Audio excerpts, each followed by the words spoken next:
Sound of Thunder by Bradbury. The sign on the wall seemed to quaver under a film of sliding warm water. Eckels felt his eyelids blink over his stare, and the sign burned in this momentary darkness. Time Safari Inc. Safaris to any year in the past. You name the animal, we take you there, you shoot it. Warm phlegm gathered in Eckels' throat. He swallowed and pushed it down. The muscles around his mouth formed a smile as he put his hand slowly out upon the air, and in that hand waved a check for $10,000 to the man behind the desk. Does this safari guarantee I come back alive?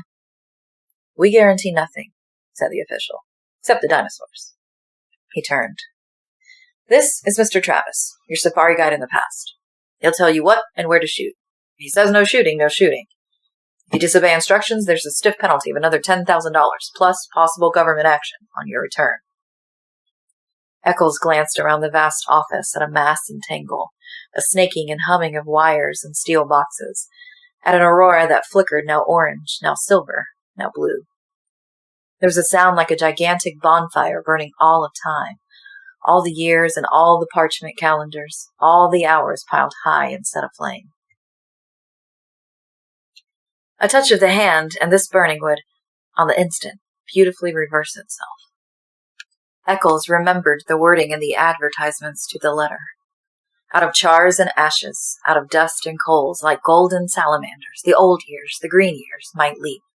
Roses sweeten the air, white hair turn Irish black, wrinkles vanish, all, everything, fly back to seed, flee death, rush down to their beginnings, suns rise in western skies and set in glorious easts, moons eat themselves opposite to the custom, all and everything cupping one and another like Chinese boxes, rabbits into hats, all and everything returning to the fresh death, the seed death, the green death, to the time before the beginning.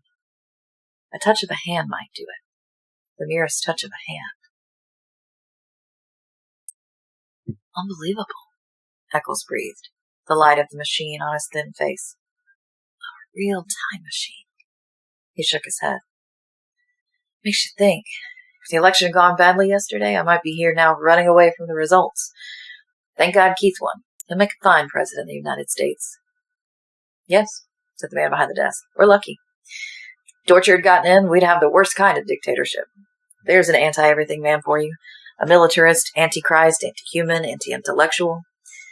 People called us up, joking, but not joking. Said if Deutscher became president, they wanted to go live in 1492. Of course, it's not our business to conduct escapes, but to form safaris. Anyway, Keith's president now. All you gotta worry about is shooting my dinosaur. Eckels finished it for him. A Tyrannosaurus rex, the tyrant lizard, the most incredible monster in history. Sign this release. Anything happens to you, we're not responsible. Those dinosaurs are hungry. Eckels flushed angrily. Trying to scare me? Frankly, yes. We don't want anyone going whole panic at the first shot. 6 safari leaders were killed last year, and a dozen hunters. We're here to give you the severest thrill a real hunter ever asked for. Traveling you back 60 million years to back the biggest game in all of time. Personal check still there. Tear it up. Mr. Eckels looked at the check. His fingers twitched. Good luck, said the man behind the desk. Mr. Travis, it's all yours. They moved silently across the room, taking their guns with them, toward the machine, toward the silver metal in the roaring light. First a day, and then a night, and then a day, and then a night, then it was day, night, a week, a month, a year, a decade. A.D. 2055, A.D. 2019, 1999, 1957, gone. The machine roared. They put on their oxygen helmets and tested the intercoms. Eckels swayed on the padded seat, his face pale, his jaw stiff. He felt the trembling in his arms, and he looked down and found his hands tight on the new rifle. There were 4 other men in the machine. Travis, the safari leader, his assistant, Les Brents, and 2 other hunters, Billings and Kramer. They sat looking at each other, and the years blazed around them. Can these guns get a dinosaur cold? Eckels felt his mouth saying. If you hit 'em right, said Travis on the helmet radio. Some dinosaurs have 2 brains, one in the head, others are far down the spinal column. We stay away from those. That's stretching luck. Put your first 2 shots into the eyes, if you can, blind them, and go back into the brain. The machine howled. Time was a film run backward. Suns fled, and 10 million moons fled after them.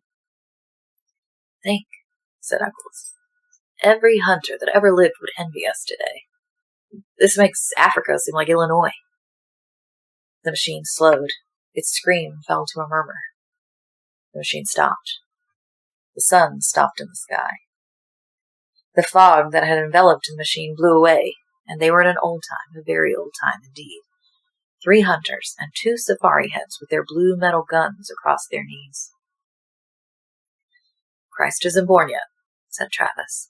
Moses has not gone to the mountains to talk with God. The pyramids are still in the earth, waiting to be cut out and put up. Remember that. Alexander, Caesar, Napoleon, Hitler, none of them exists. The men nodded. That, Mr. Travis pointed, is the jungle of 60,002,055 years before President Keith. He indicated a metal path that struck off into green wilderness over streaming swamp among giant ferns and palms. And that, he said, is the path laid by Time Safari for your use. It floats 6 inches above the earth, doesn't touch so much as one grass blade, flower, or tree. It's an anti-gravity metal. Its purpose is to keep you from touching this world of the past in any way. Stay on the path. Don't go off it. I repeat, don't go off for any reason. If you fall off, there's a penalty. And don't shoot any animal we don't okay. Why? Asked Eckels. They sat in the ancient wilderness. Far birds' cries blew on a wind, and the smell of tar and an old salt sea, moist grasses and flowers the color of blood. We don't want to change the future. We don't belong here in the past. The government doesn't like us here. We have to pay big grap to keep our franchise. Time machine is finicky business. Not knowing it, we might kill an important animal, a small bird, a roach, a flower even, thus destroying an important link in a growing species. That's not clear, said Eckels. All right, Travis continued. Say we accidentally kill one mouse here. That means all the future families of this one particular mouse are destroyed, right? Right? And all the families of the families of the families of that one mouse. With a stamp of your foot, you annihilate first one, then a dozen, then 1,000, a million, a billion possible mice. So they're dead, said Eckels. So what? So what? Travis snorted quietly. Well, what about the foxes? That'll need those mice to survive. For one of 10 mice, a fox dies. For one of 10 foxes, a lion starves. For one of a lion, a manner of all insects, vultures, infinite billions of life forms are thrown into chaos and destruction. Eventually, it all boils down to this.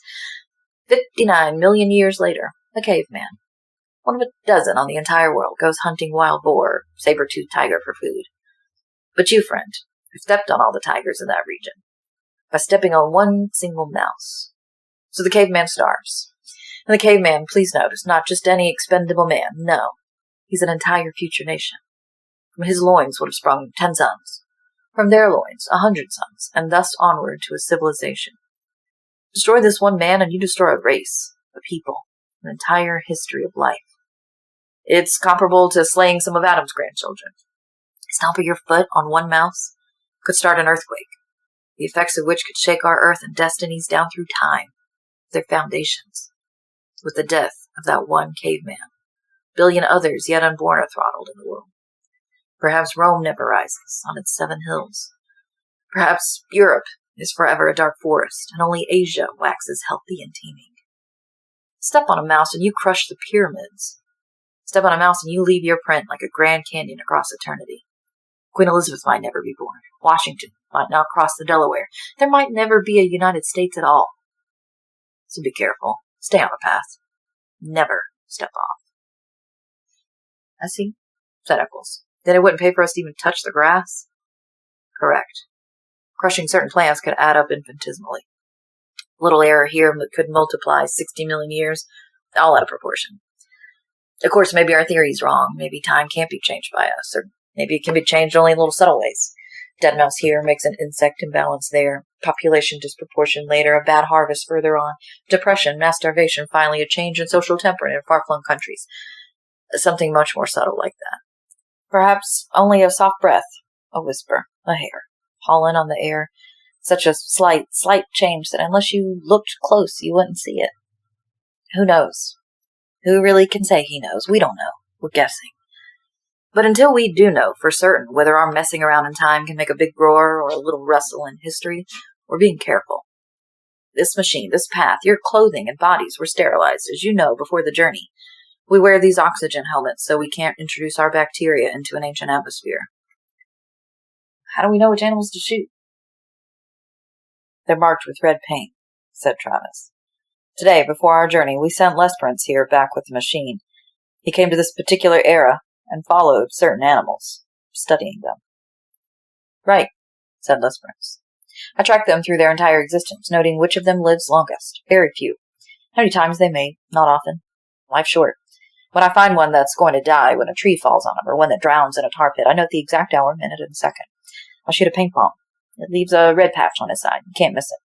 Then I correlate our arrival in the past so that we meet the monster not more than 2 minutes before he would have died anyway. This way, we kill only animals with no future, that are never going to mate again. You see how careful we are? But if you come back this morning in time, said Eckels eagerly, you must have bumped into us, our safari. Now, how'd it turn out? Was it successful? Did all of us get through alive? Travis and Lesperance gave each other a look. That'd be a paradox, said the latter. Time doesn't permit that sort of a mess, a man meeting himself. When such occasions threaten, time steps aside, like an airplane hitting an air pocket. You felt the machine jump just before we stopped? That was us passing ourselves on the way back to the future. We saw nothing. There's no way of telling if this expedition was a success, if we got our monster, or whether all of us, meeting you, Mr. Eckels, got out alive. Eckels smiled palely. Cut that, said Travis sharply. Everyone on his feet. They were ready to leave the machine. The jungle was high, and the jungle was broad, and the jungle was the entire world forever and forever. Sounds like music and sounds like flying tents filled the sky. And those were pterodactyls, soaring with cavernous gray wings, gigantic bats of delirium and night fever. Eckels, balanced on the narrow path, aimed his rifle playfully. Stop that, said Travis. Don't even aim for fun, blast you.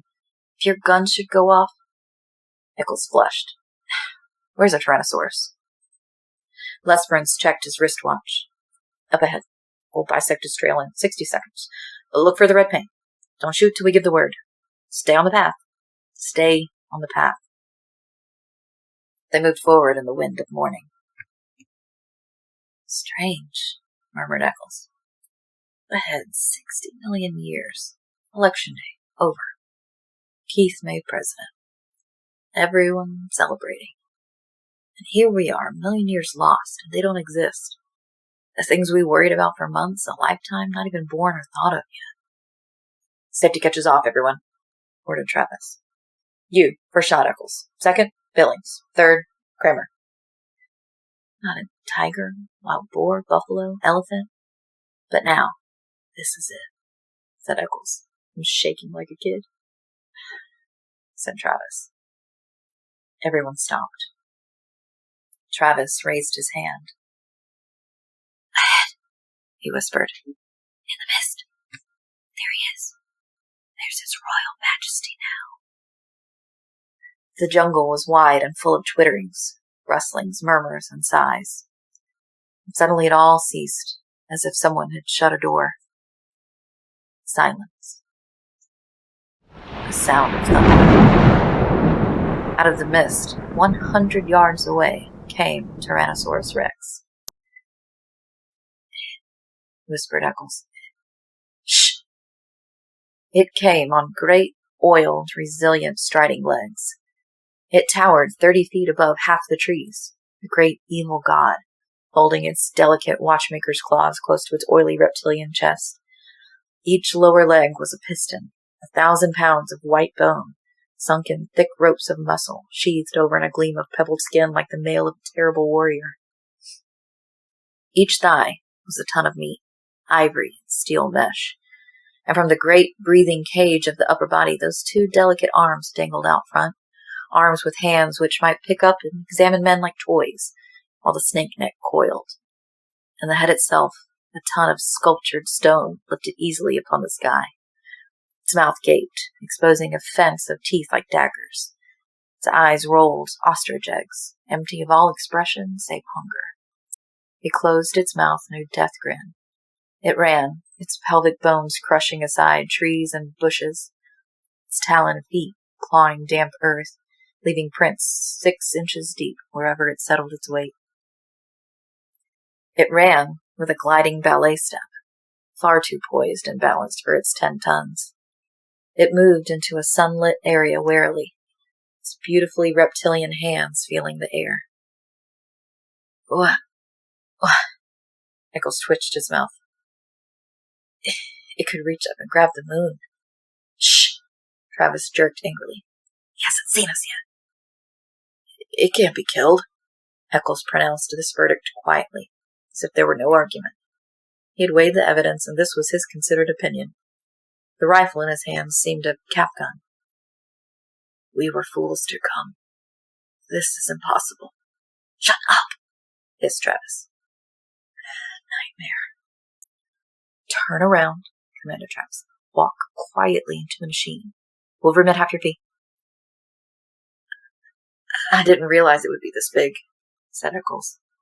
I miscalculated, that's all, and now I want out. It sees us. There's the red paint on its chest. The tyrant lizard raised itself. Its armored flesh glittered like 1,000 green coins. The coins, crusted with slime, steamed. In the slime, tiny insects wriggled so that the entire body seemed to twitch and undulate, even while the monster itself did not move. It exhaled. The stink of raw flesh blew down the wilderness. Get me out of here, said Eckels. It was never like this before. I was always sure I'd come through alive. I had good guides, good safaris, and safety. This time I figured wrong. I met my match and I admit it. This is too much for me to get a hold of. Don't run, said Lesbros. Turn around. Hide in the machine. Yes. Eckels seemed to be numb. He looked at his feet as if trying to make them move. He gave a grunt of helplessness. Eckels! He took a few steps, blinking, shuffling. Not that way! The monster, at the first motion, lunged forward with a terrible scream. It covered 100 yards in 6 seconds. The rifles jerked up and blazed fire. A windstorm from the beast's mouth engulfed them in the stench of slime and old blood.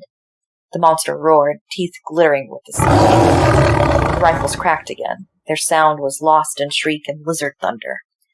The great level of the reptile's tail swung up, lashed sideways. Trees exploded in clouds of leaf and branch. The monster twitched its jeweler's hands down to fondle at the men, to twist them in half, to crush them like berries, to cram them into its teeth and its screaming throat. Its boulder-stone eyes leveled with the men. They saw themselves mirrored. They fired the metallic eyelids and the blazing black iris. Like a stone idol, like a mountain avalanche, Tyrannosaurus fell. Thundering, it clutched trees, pulled them with it. It wrenched and tore the metal path. The men flung themselves back and away. The body hit, 10 tons of cold flesh and stone. The guns fired. The monster lashed its armored tail, twitched its snake jaws, and lay still. A fount of blood spurted from its throat. Somewhere inside, a sack of fluids burst. Sickening gushes drenched the hunters. They stood red and glistening. The thunder faded. The jungle was silent. After the avalanche, a green peace. After the nightmare, morning. Billings and Kramer sat on the pathway and threw up. Travis and Lesperance stood with smoking rifles, cursing steadily. In the time machine, on his face, Eckels lay shivering. He found his way back to the path, climbed into the machine. Travis came walking, glanced at Eckels, took cotton gauze from a metal box, and returned to the others who were sitting on the path. Clean up. They wiped the blood from their helmets. They began to curse too. The monster lay a hill of solid flesh.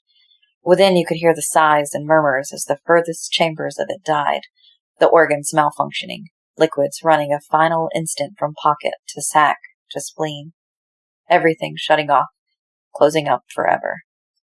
It was like standing by a wrecked locomotive or a steam shovel at quitting time, all valves being released or levered tight. Bones cracked, the tonnage of its own flesh off balance, dead weight snapped the delicate forearms caught underneath.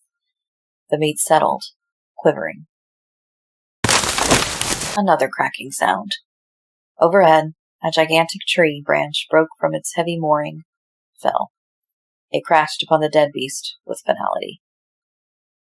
There. Lesperance checked his watch. Right on time. That's the giant tree that was scheduled to fall and kill this animal originally. He glanced at the two hunters. You want the trophy picture? What? We can't take a trophy back to the future. The body has to stay right here where it would have died originally, so the insects, birds, and bacteria can get at it, as they were intended to.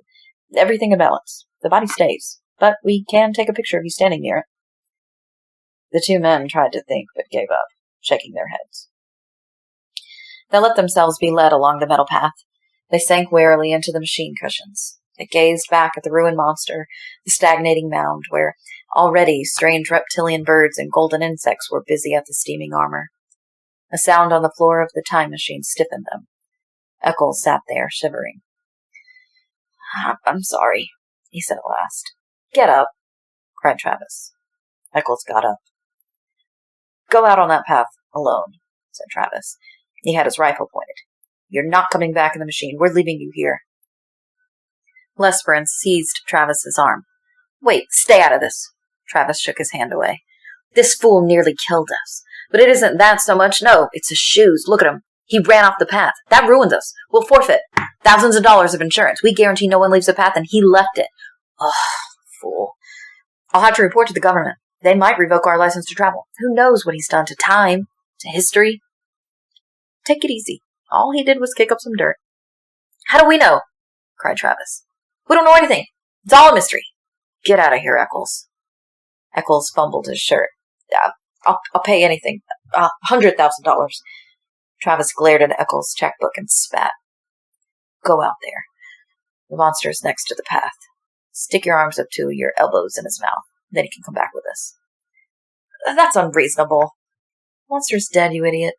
The bullets can't be left behind. They don't belong in the past. They might change anything. Here's my knife. Dig 'em out. The jungle was alive again, full of the old tremorings and bird cries. Eckels turned slowly to regard the primeval garbage dump, that hill of nightmares and terror. After a long time, like a sleepwalker, he shuffled out along the path. He returned, shuddering, 5 minutes later, his arms soaked and red to the elbows. He held out his hands. Each held a number of steel bullets. Then he fell. He lay where he fell, not moving. You didn't have to make him do that, said Lesperance. Didn't I? It's too early to tell. Travis nudged the still body. He'll live. Next time he won't go hunting game like this. Okay. He jerked his thumb warily at Lesperance. Switch on. Let's go home. 1492, 1776, 1812. They cleaned their hands and faces. They changed their caking shirts and pants. Eckels was up and around again, not speaking. Travis glared at him for a full 10 minutes. Don't look at me, cried Eckels. I haven't done anything. Who can tell? Just ran up the path, that's all. A little mud on my shoes. What do you want me to do, get down and pray? We might need it. I'm warning you, Eckels, I might kill you yet. I got my gun ready. I'm innocent. I've done nothing. 1999, 2000, 2055. The machine stopped. Get out, said Travis. The room was there, as they had left it, but not the same as they had left it. The same man sat behind the same desk, but the same man did not quite sit behind the same desk. Travis looked around swiftly. Everything okay here? He snapped. Fine. Welcome home. Travis did not relax. He seemed to be looking through one high window. Okay, Eckels, get out. Don't ever come back. Eckels could not move. You heard me. said Travis. "What are you staring at?" Eckels stood smelling of the air. And there was a thing to the air, chemical taint so subtle, so slight, that only a faint cry of his subliminal senses warned him it was there. The colors, white, gray, blue, orange, in the wall and the furniture and the sky beyond the window were, and there was a feel. His flesh twitched. His hands twitched. He stood drinking the oddness with the pores of his body. Somewhere, someone must have been screaming one of those whistles that only a dog can hear. His body screamed silence in return.